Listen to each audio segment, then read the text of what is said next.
المعلم مرتبه لا يقل عن 3000 جنيه، ويتحججون بأن هنالك ميزانيات. فالموظف في ديوان وزارة التربية والتعليم يحصل على 48 شهر مكافآت، وديوان وزارة التربية والتعليم 5700 موظف يأخذ 2 مليار من ميزانية التربية والتعليم، تمثل 10% من الميزانية العامة. وعدد المعلمين في نص في الألف بالنسبة لمعلمين مصر. أيضا توجد 150 مليار في الصناديق الخاصة غير مدرجة في ميزانية الدولة، وتوجد هيئات تبدد أموالها تزيد عن 100 مؤسسة، منها هيئة قناة السويس وهيئة السكة الحديد وهيئة البريد، وتوجد مرتبات فيها تزيد عن 4 مليون.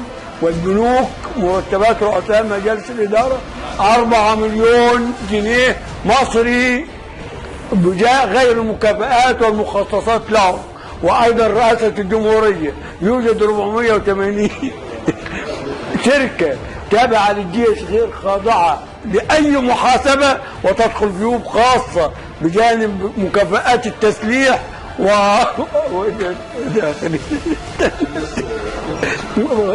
خلاص خلصت الوقت مرة ثانية.